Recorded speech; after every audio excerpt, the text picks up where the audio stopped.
Welcome to the RiVeR Project podcast series. I'm delighted to be here today in Ruhama with Barbara Condon. Barbara is the CEO of Ruhama. So Barbara, thanks so much for agreeing to do the podcast. Thanks, Lisa, and thanks for inviting me onto the podcast. Delighted to be here with you. Oh, great. Because I really think our listeners will hugely benefit by hearing more about Ruhama. So I might just start by asking you to tell us about Ruhama. Yeah, so Ruhama is a national NGO that supports women impacted by prostitution and human trafficking for sexual exploitation. It was founded in 1989, over 35 years ago. It was originally set up by religious orders, like most charities were back in the day, you know. Obviously it has evolved significantly over the last few decades. We run on a secular basis, so we're an independent registered charity, and we're not affiliated now to any religious organisations, and we're not funded by any religious organisations.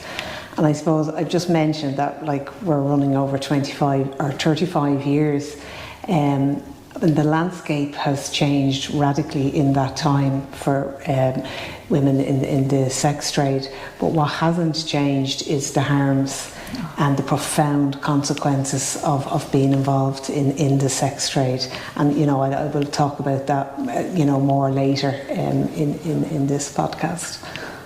Thanks, Barbara. So 1989, so that's a long time established and doing really good work. So in terms, you'd mentioned that the landscape's changed and Ruhama itself has evolved over that time. Can you tell us about some of the services that Ruhama provides? Yeah, so we provide a diverse range of holistic supports. So we provide outreach, we provide casework, we provide counselling and trauma therapy, we provide an education and development programme, we provide Seek and Safety Ireland programme, and we provide Bridge to Work. We provide peer support programme, and we provide training. So I'll give you a brief overview of the various services I've mentioned there. So outreach involves outreaching and inreaching into a variety of different settings, such as addiction services, homeless services, direct provision, and prison settings. And part of that work is to I suppose go to very difficult, hard to reach cohorts who wouldn't naturally walk into our service. Often, you know, if somebody is in the throes of addiction or are homeless, their lifestyle is quite chaotic at that point in time, so they're not necessarily going to rock into a service like Ruhama. So we go to them, and you would be offering brief intervention, you'd be signposting them, letting them know that the service is available. We bring sexual health packs for women. What we've noticed within the outreach work is, you know, there's a huge stigma and a shame to prostitution and being involved in the sex trade, and women won't naturally come out and say they're involved, particularly in addiction services, because they're already stigmatised because of their addiction. And I worked in addiction services before I worked in Ruhama, and many women were involved in the sex trade, but they didn't openly disclose that. And now that I work in Ruhama, they come in and disclose that they're involved in the sex trade, but they don't actually disclose their addiction because it's like a double stigma for them. So it's really important to try and break down that stigma for them and let them know that the service is available. So some people, as a result of the outreach, will come into the service, and some may never come in, but they will get a sexual health pack, and they'll get signposted to the most relevant service that they need at that time.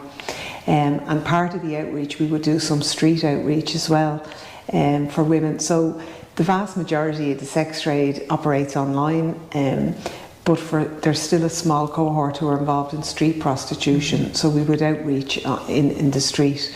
That has really changed. That's one of the things that's really, I suppose, when we first set up, it was all street prostitution. Now it's a very small cohort, but they're an incredibly vulnerable cohort, often caught up in the throes of addiction, so it's really important to support them as well. So that's the outreach service. Then the casework. The casework is probably, I suppose, the core of the work, in the sense of everybody who comes in is generally assessed by a caseworker to see what services best suits them. And casework is really about emotional support and practical support. And the emotional support is the most important piece. Like, we did an external evaluation of our services about a year and a half ago. And the feedback from service users was the emotional support was the most important thing. If they could have anything, or what did they benefit from most, it was the emotional support. And that's really important, because for many women, you know, their biggest fear is being believed. So when they disclose that, you know, they've been trafficked or they've been abused or violated in any way, to be believed is incredibly important. And what most people probably wouldn't understand is it's very difficult for the women who come into our service to trust. It doesn't happen naturally like when you go to any other type of service, because anybody who's been nice to them in the past has abused them. So their groomers have often been, you know, incredibly nice. So when they come to us and we don't want anything from them, they get suspicious. Like, what? So it can take months to build up trust. So that casework relationship is really, really important. And the trust then helps bond and get the emotional support that people need. And then on a more practical level, the practical support is really, really important. So as I said, we're a national organisation, and we're based here, our headquarters is here in Dublin, but we have regional hubs in the Midlands and in Limerick, Midwest and the Cork Kerry region. But we see women from all over Ireland, and they have, financially, they're very, very constrained. So we would top up their LEAP cards in order to enable them to be able to come to the service in the first place. So that is a practical assistance. Women often arrive here incredibly hungry. A lot of the women that we see are housed in inappropriate accommodation, and they're just starving when they come here, so it's about feeding them. For some, it's, you know, we give emergency care packs, and that might be a voucher where they can buy food or some clothes for their children. There's sexual health packs in the emergency pack as well. And then for many women, they're involved in education, our education programme, which I'll talk about now in a minute. And we would help financially there in terms of laptops, college fees and assistance for books or whatever they need for college. So that practical support is very important. And also then with casework, we would accompany them to appointments, because again, they might be very nervous of going to GP. Course, and the main, I suppose, place is accompanying them to the guards when they want to report the crime of trafficking. And that takes huge courage.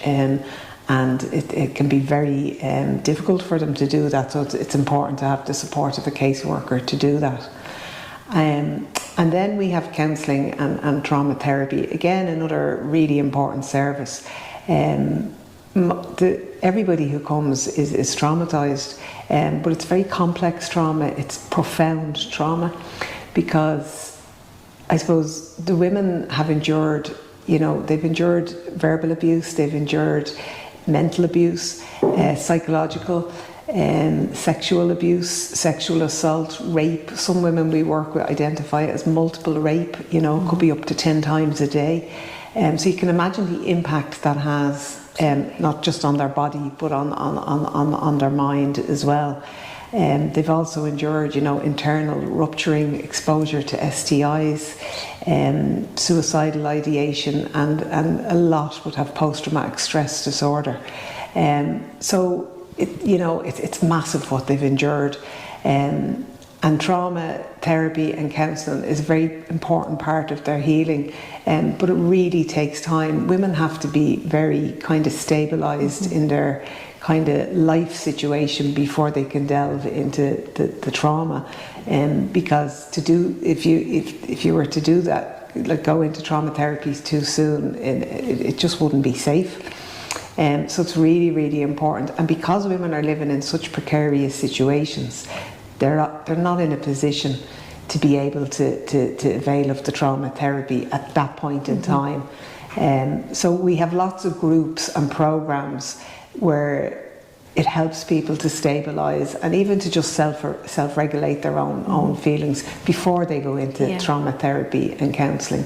And one of the programs is Seeking Safety Ireland, and I know you did a podcast on this in previous episodes, but so Seeking Safety Ireland, it's aimed at women with dual diagnosis of addiction and mental health issues. But here the specific focus is for women with dual diagnosis with the focus on domestic, sexual, gender-based violence.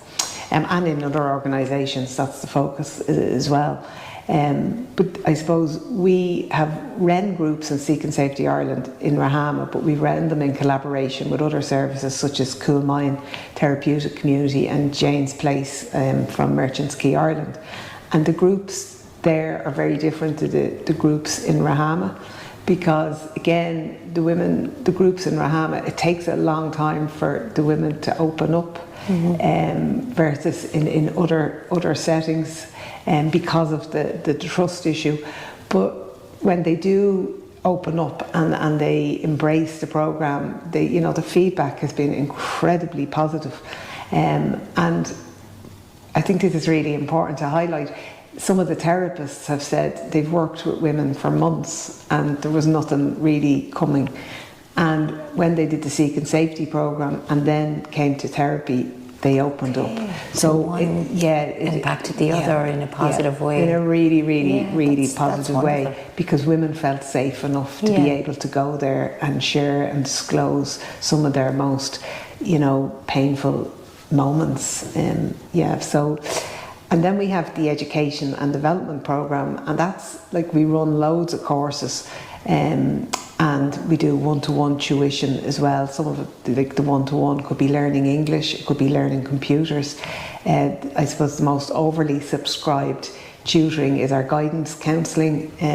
We have fantastic group of volunteers who we have education and development workers, but we have a number of volunteers who help out in that. And like last year, over 300 people accessed the education and development programme, and over 200 of them were in accredited accommodation. So it's a fantastic programme, and we know education is the pathway to many successful things in life. So it's opening that door. We have women who have no education, so it's setting a foundation and a pathway for them to have a better future. We do have some women who are highly educated, but their training qualification wouldn't be recognised here. So we help them to get the appropriate recognition for what they've trained in, or to do other courses that will complement what they have done. And leading on then from the education and development is Bridge to Work. So Bridge to Work is aimed at helping women get jobs, and that's what it was initially set up for, right? Was because it's very difficult to exit the sex trade. It's very complex, and I might get into that in a little while. But in terms of, because poverty is one of the key drivers into the sex trade, and it's one of the key factors that keep women there. And for some women, they don't have any work experience other than being in the sex trade. So they've nothing to put on a CV. So what we do is we get them internships and job placements, some paid, some voluntary, and some of that has led to full-time employment. But when we originally set up Bridge to Work, it was to get everybody a job. But we realised as we went on with the programme, it's actually about getting people job ready as well as supporting them when they get into work. So a huge amount of time goes into mentoring and getting people job ready. Women are very nervous. The vast majority of women in the Irish sex trade are migrant women, so they're coming from very huge diversity of different cultural backgrounds, and they don't understand Irish employment law, they don't understand Irish culture or working in the workplace. So it's given them all the tools so that when they are working, that they're able to hold down the job and to support them through it's often a transitionary period for them. But again, like last year, 36% gained employment that was involved in the Bridge to Work programme. And we have, yeah, it's fantastic. And we have courses, the Bridge to Work coordinator runs courses like Back to Work and Thrive in the Workplace. And so there's lots of different options for people to avail of. And then we have a peer support programme. So basically we train peer supporters to support other peers. So this is so important because as an organisation we operate from a case management model using a trauma-informed approach. But at the heart of all our, I suppose, pillars of what we work at and our values is being survivor-informed. So peer support is all about working with people with lived experience, and we employ staff who have lived experience and are such a valid asset to the team. And you know, it helps us to, I suppose, live out that value of working with people with lived experience. So the peer support programme, I suppose, it's been operating for a few years and it's in its infancy in many ways, but it's the feedback from it is phenomenal. And they have community peer gatherings that they do around the country. They do one-to-one peer mentoring and peer groups, and it's wonderful to see women who, you know, came in struggling and now they're champions up there. You know, they give, you know, some of them have given talks at different things, and they're phenomenal women.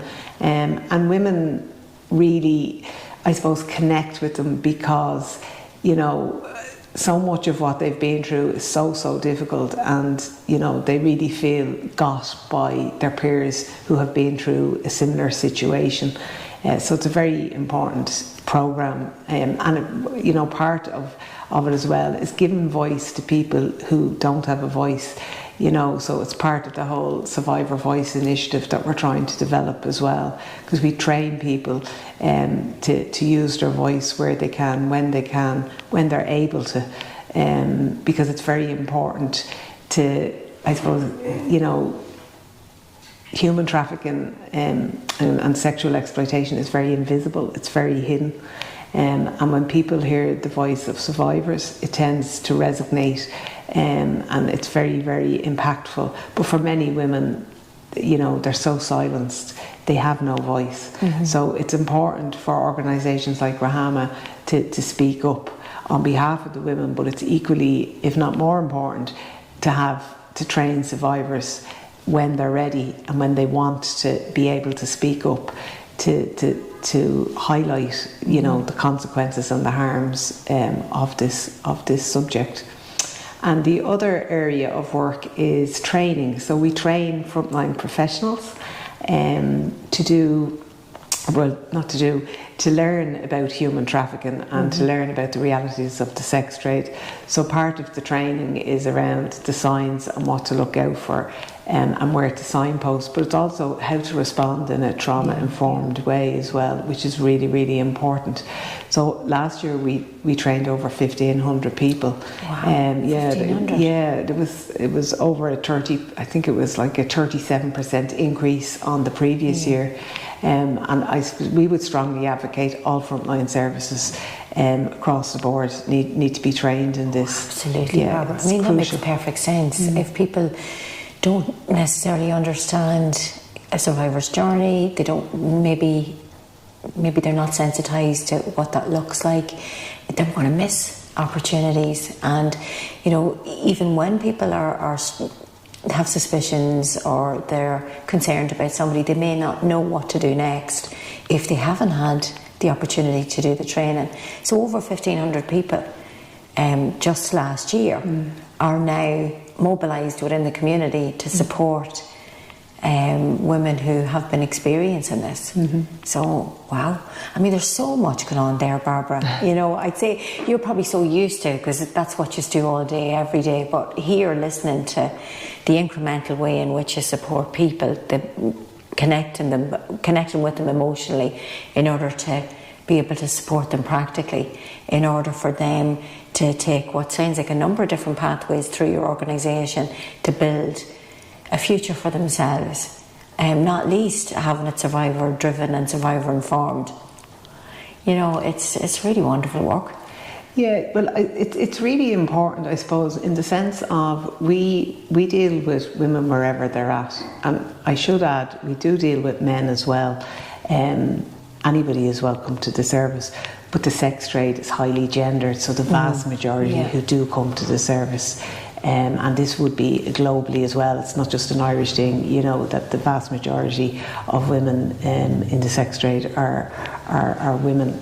So we deal with women who are active in prostitution, we deal with women who are contemplating should they leave, exit prostitution, we deal with women who've been trafficked into prostitution, and we deal with women who have already exited but they're still living the trauma of what they've been through.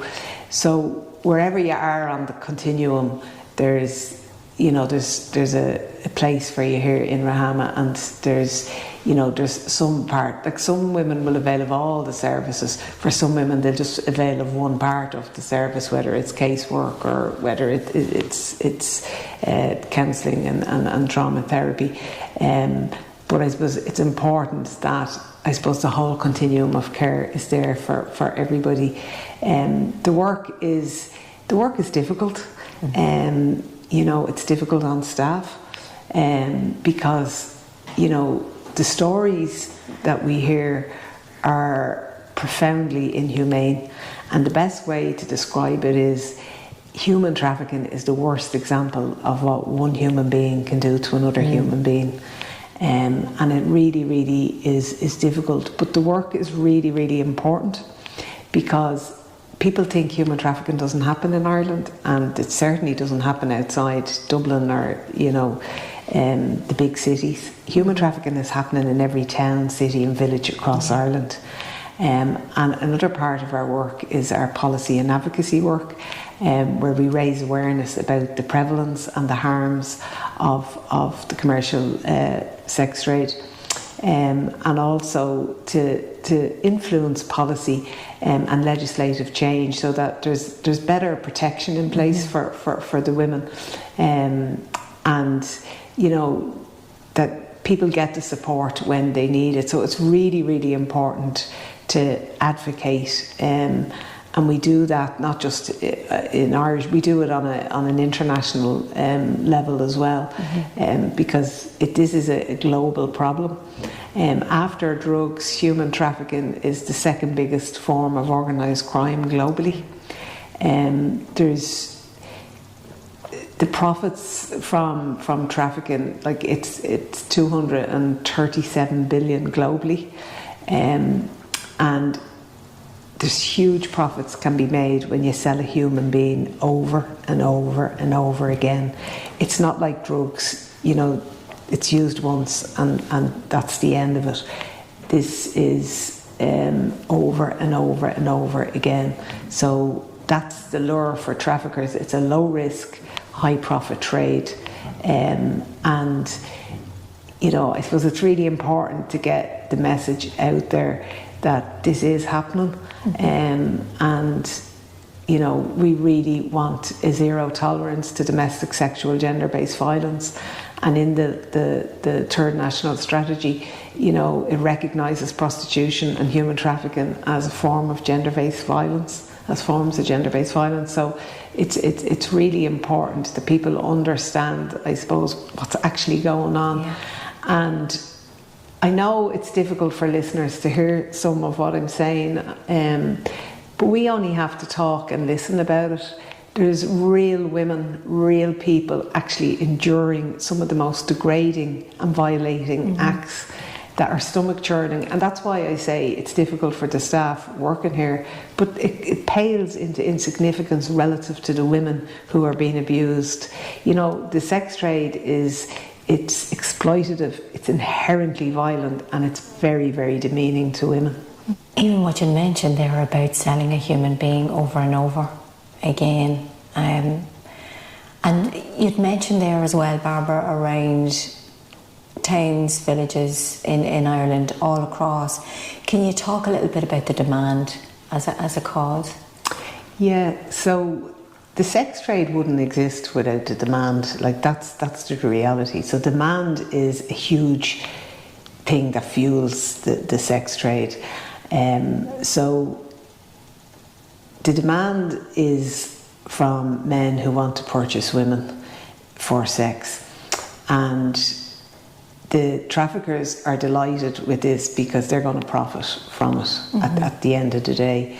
And I think it's important to maybe paint a picture of the sex buyer versus the woman who's selling sex. So the vast majority of women who are selling sex, they're some of the most, I suppose, vulnerable and ostracised women in society, but they tend to be young female migrant women, often black and of a minority ethnic, often from the global south.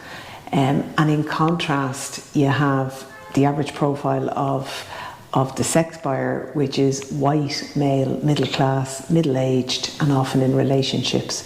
So automatically you can see the power imbalance there, you know.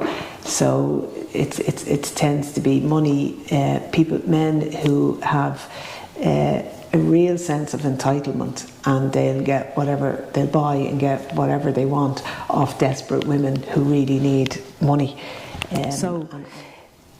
The vast majority of men don't buy sex, but we did a national poll as part of a campaign called We Don't Buy It in 2019, and 6%, 1 in 15 men do buy sex. So there is still... That's a lot. So there is significant demand.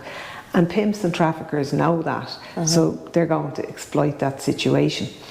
And what happens for the women are, and this is why it's low risk, it's a very difficult crime to investigate and to prosecute.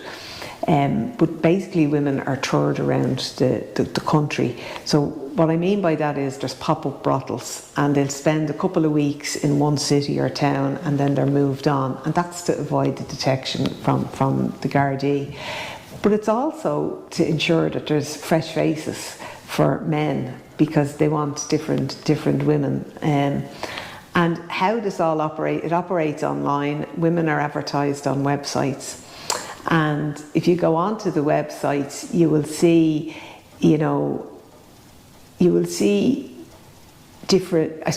very different, pictures to what the reality is sometimes as well, because they will put up what they deem who's going to sell, who's going to bring in the most profit.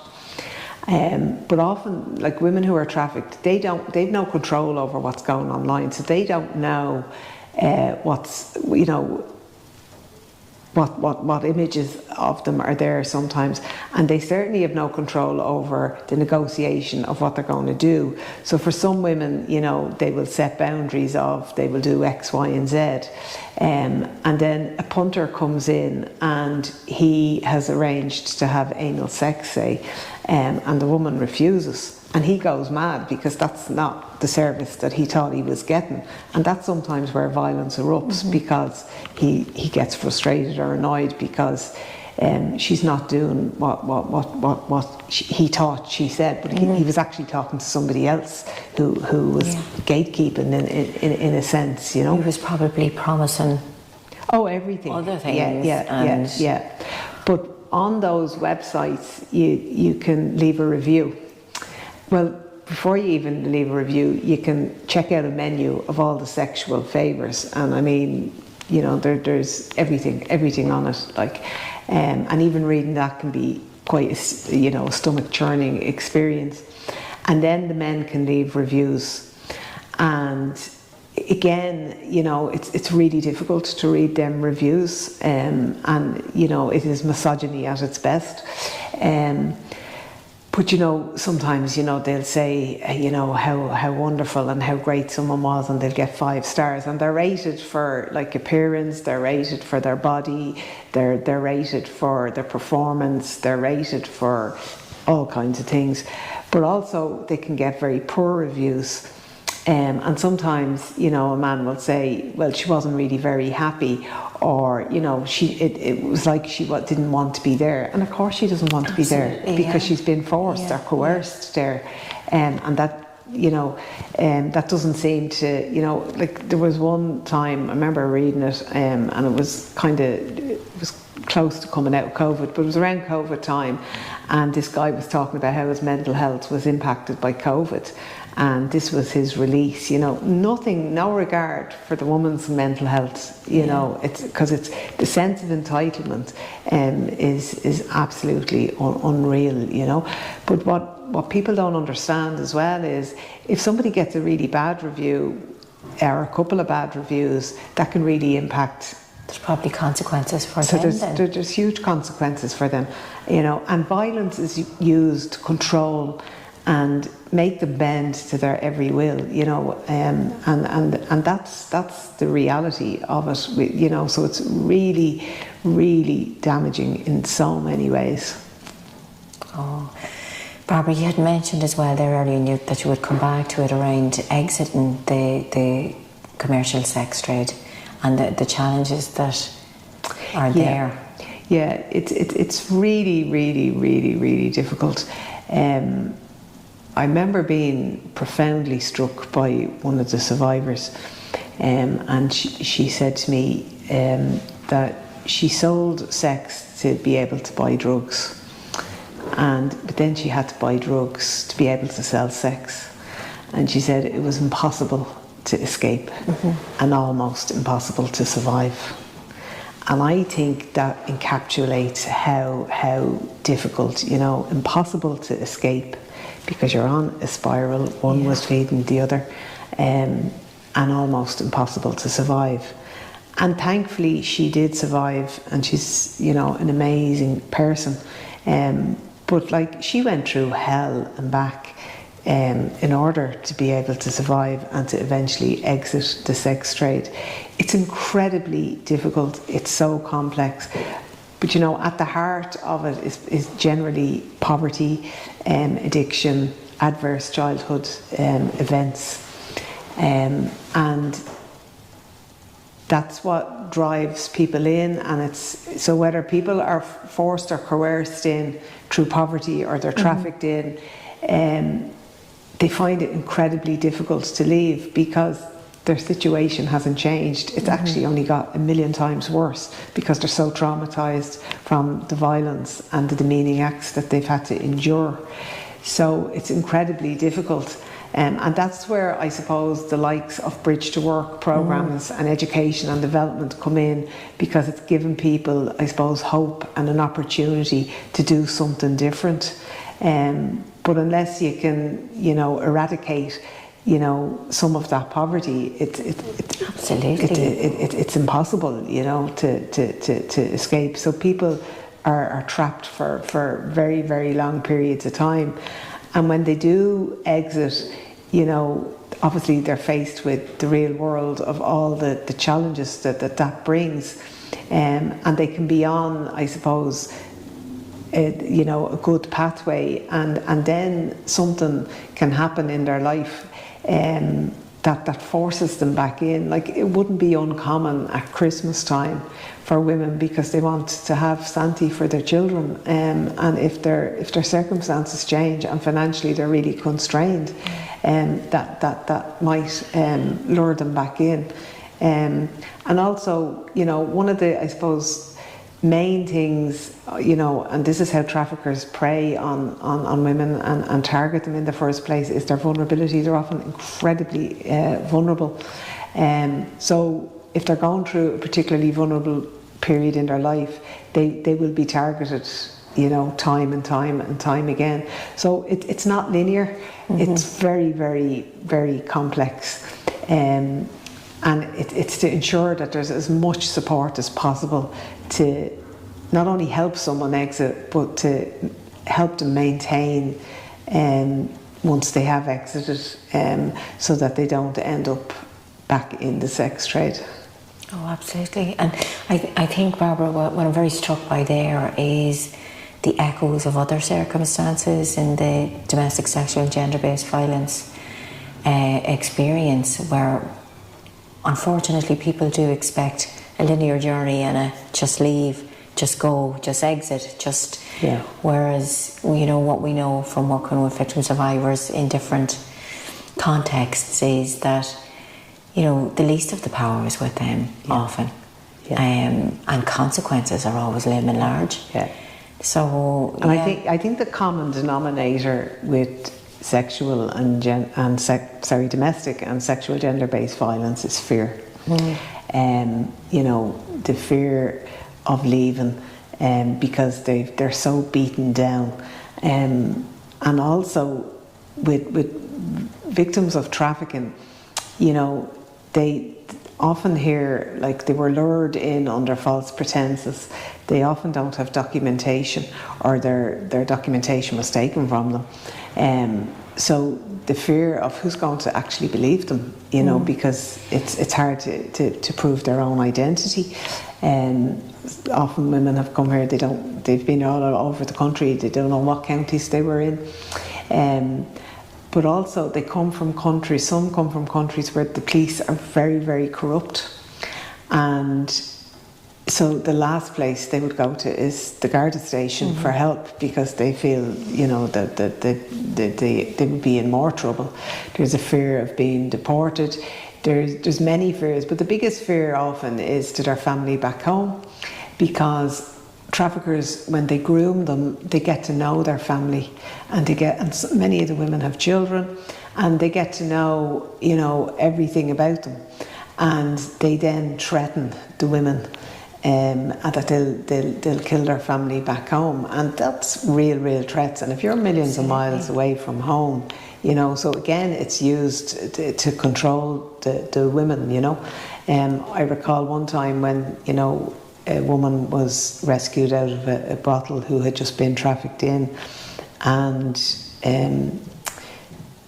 she rang her mother, and her mother told her to get straight back into the brothel, because they were all at risk in her home country. And straight back into the brothel she went, you know, and it was heartbreaking, it was heart-wrenching. She didn't want to go in, we didn't want her to go in, but we had no control over that situation, you know. You see, I think, Barbara, those are the kind of things, the wider lens on that people won't necessarily be considering, and just how complex that people's journey into the commercial sex trade is, and then out. You had mentioned there about some of your interagency working as well, and training within the wider community, and I know that Ruhama have a number of really great initiatives as well that I'm sure our listeners would love to hear more about. Yeah, well, the interagency approach is very, very important, you know, because the intersection of all these issues crosses so many different organisations. So, you know, no one service can do it all or provide it all. So it's really important to collaborate, excuse me, with our partners. I suppose one of our key partners would be on Garda Síochána, and we do a huge amount of work with them, and that's really, really important, because at the end of the day, human trafficking is a crime, and it's a horrendous crime, and the most heinous of crimes. So it's really important to work closely with the guards, and we provide training to the guards. But one of the initiatives we've done in the last 2 years with the guards is we do welfare checks in collaboration. So caseworkers go on welfare checks with the guards, and that's really important. So the guards do the welfare checks to check that the women are okay, you know, in known kind of brothels, and we're there to offer support, to let them know that this is that we're available as a service, because again, they don't generally trust the guards initially, so it's better if we're there with the guards. Absolutely. Yeah, so yeah, no, it's been a really positive that initiative. I suppose the most unique initiative we're involved in is Game Changer. Right. So it's a partnership between Ruhama, the GAA and White Ribbon Ireland, supported by the LGFA and the Camogie Associations and Coon. And basically, it's using Gaelic games, the influence of Gaelic games, you know, to tackle, I suppose, the social and the cultural norms that contribute to domestic, sexual and gender-based violence. And it's really aimed at, you know, young men to stand up and to step up in many ways, to be positive kind of agents of change and positive role models. And I suppose the beauty and the the far-reaching impact of Game Changer is the GAA is in every town, city and village across the country, you know, and it has such a far reach. And really, you know, the three organisations came together because we want to move the dial on violence against women. You know, we want to educate young men, you know, to have the confidence to be able to step into this space, and to educate young women, you know, that it's okay to be a certain way, and not to be, you know, sexualised in a way that you don't want to be sexualised in society. So the programme is basically awareness raising campaigns. So the first phase, when it was launched, was specifically at the GAA community, and the most recent phase was a more public launch. And we had a fantastic activation day in Croke Park at the semi-final of the All-Ireland Football Championship. You know, we did interviews at half time, we did a big unveiling of the Game Changer flag. And we have 4 ambassadors who are inter-county players, and they're fantastic ambassadors for Game Changer. And it's about calling out poor behaviour. So there's the awareness raising, which is a critical part, but there's also an educational part to it. So there's an e-learning module has just launched, and that's available for all GAA members, you know, from kind of 15 years of age up to coaches and volunteers within the GAA. So it's a 4-year initiative, and it's really exciting to see where this can go. And you know, it's about getting the message out there across, and you know, a wide spectrum. And we are also hoping that other sporting organisations will follow suit as well. So it's an ambitious but very important programme. Oh, absolutely. And the reach, as you mentioned there, at the heart of the community. But then sport does that. It's such a great vehicle because it builds community, you know, there's friendships, it's people's opportunity not just to get physically fit, but emotionally, psychologically. So I mean, it's a great opportunity there. Absolutely. And again, like large sporting events, you know, they're catalysts for sexual exploitation as well, you know. Any large gathering of men, whether it's in sport or some other activity or outlet, you know, there is a rise in sexual exploitation, there's a rise in sexual assaults. Music festivals, you know, they do rise excuse me, at that time. So it's really important to raise the awareness around that. And like some years, particularly with sporting events, you have so many different tournaments happening all in the one year, be it across golf, be it across soccer, GAA, rugby, right across the gambit of all sports, you know. So it's very important to raise awareness about it. Thanks, Barbara.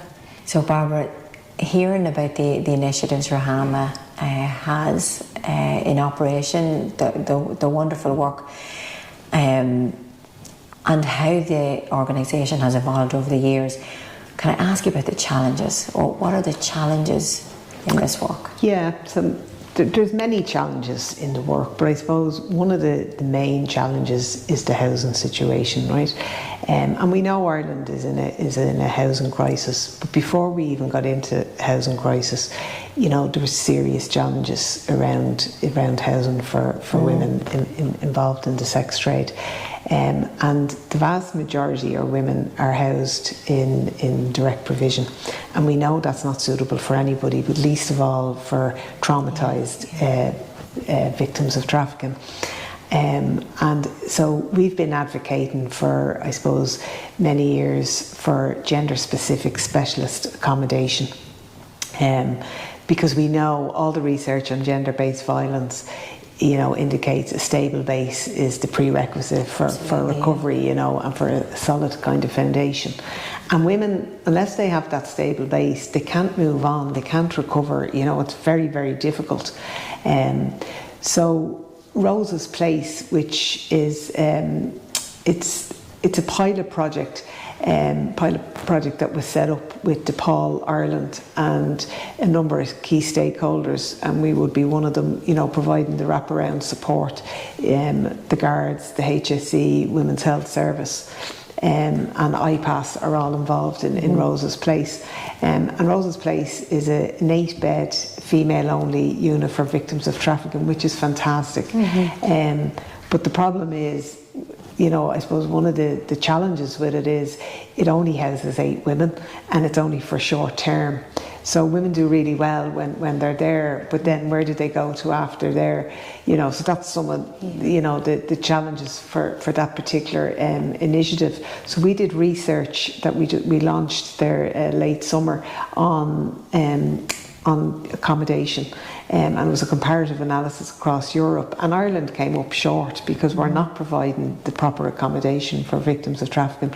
Women are coming here, they've been trafficked, they're reporting a crime, and then they're housed in unsuitable accommodation. We've had women report being assaulted, so we're supposed to be protecting them. You know, they've been further traumatised in the accommodation, so it's a massive challenge. So one of the recommendations of the research is adequate gender-specific specialist accommodation, and it should be in a tiered, phased approach. So you would have accommodation shelter that's, you know, on a shorter kind of interim basis, and then you're looking at kind of step down and leading to own door accommodation, you know, within the community. So we'll keep advocating until we get that, because we're very passionate, and I'm really passionate that it's essential, you know, that women are housed safely, and they're not going to be further re-exploited or further re-traumatised, you know, and some men know women, you know, are in direct provision, and they target them there because they know they're vulnerable, you know, so they're at huge risk of being re-exploited, and that's the reality. I suppose the other challenge, you know, is we know we're only tipping the iceberg here. This is a very hidden, you know, as it's often said, human trafficking is hidden in plain sight. So we need the reform of the national referral mechanism. Work is currently, substantial work is underway from the Department of Justice to do this. So the national referral mechanism is where people are identified as victims of trafficking, and once they're identified, they're offered the appropriate supports. But as it stands, the only people who can identify victims of trafficking are the guards. And as I said earlier, most people won't go to the guards initially anyway to report. So it's blocking people. So we're not getting enough women identified, and hence they're not getting the support that they need. So there's changes ensue. So there would be more competent authorities and some trusted partners who would be able to identify victims. So the plan would be to identify more victims, and then offer the required supports they need. So we're I suppose anxiously waiting for the you know, reformed. Anxious isn't the right word, but you know, we're waiting for the eagerly, yes, that's exactly it, eagerly waiting for the new operational guidelines. But again, you know, and it's key to the success of the NRM is that there's adequate housing for victims of human trafficking, for sexual exploitation. Yeah, because when people have made that brave step of coming forward to a service or making themselves known as a victim survivor in across domestic, sexual and gender-based violence, what you want to be able to do is move forward with that with them. Yeah. And certainly the housing deficit has been a gap that's felt very deeply by people who most need housing, isn't it? Absolutely, yeah. No, it's the number one issue that staff are faced with kind of every day, you know.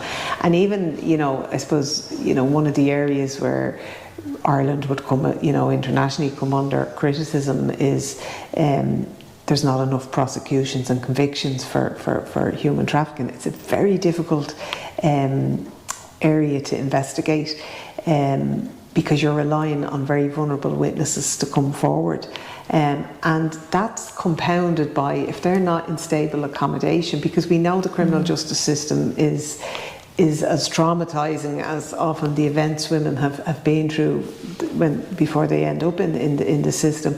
But if your case is put back time and time again, and sometimes for years, as we know, the women, they go, no, I can't do this anymore. They want to get on with their lives. They're not, and if they're not in stable accommodation, they're more of a flight risk, to be able to cooperate with and go through investigations. So it impacts everything, across the board. I suppose another challenge is, it's how it's viewed in society. There's a lot of compassion for victims of human trafficking, for sexual exploitation, but less so for women involved in prostitution, because there's a lot of myths and there's a lot of perception. Sure, they choose that. Sure, they love sex, and that's the kind of stuff I've heard, over time.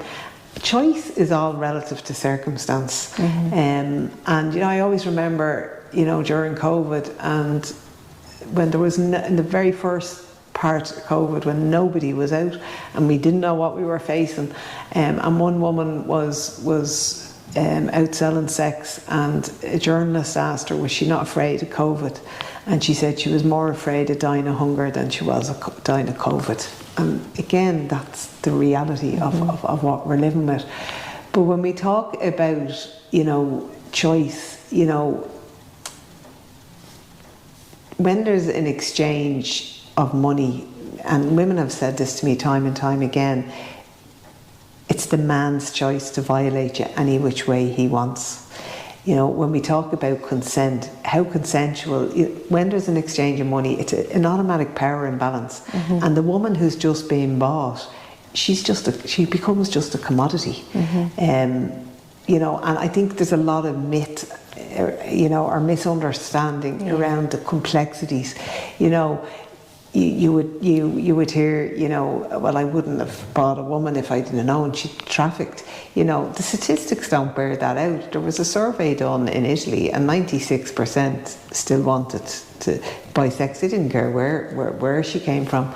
We ran a campaign a number of years ago called, it was part of a multi-European campaign, A Penny for Your Thoughts, and it was called the Andrea campaign.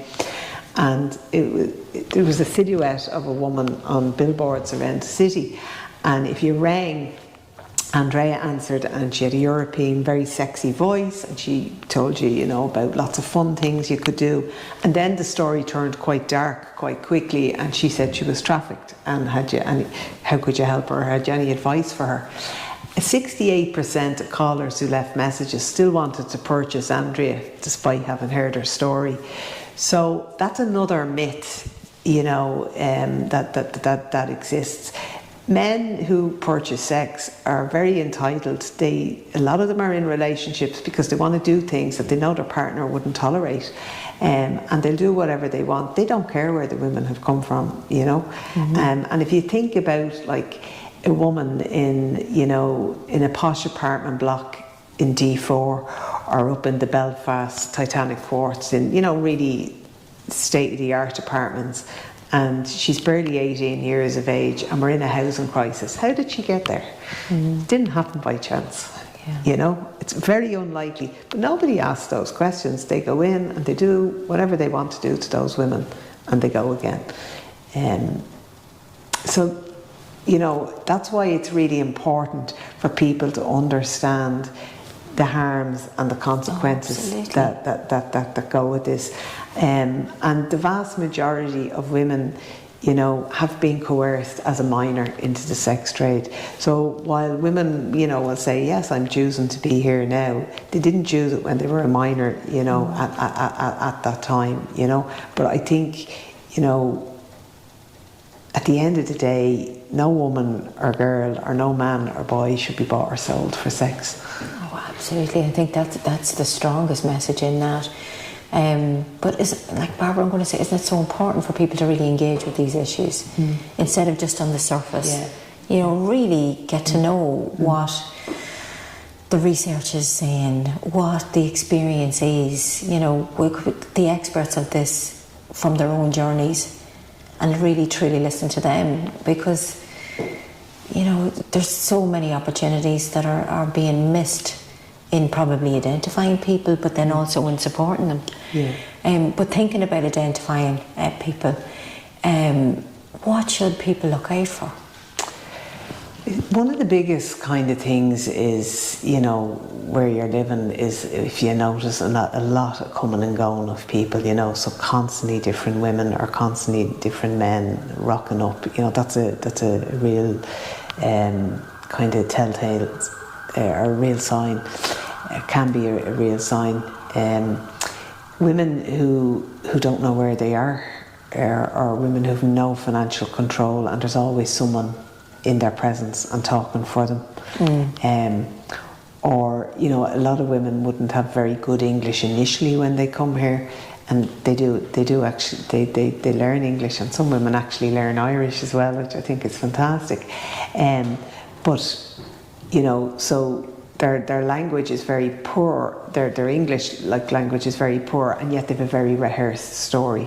So while they can't really speak the language, they can give you a very rehearsed story. You know, that would be another telltale sign. That's very interesting. Yeah. So should anybody ask, this is in effect the cover story? Yes, right. Yes, yeah. And so, Barbara, what should people do if they have those suspicions?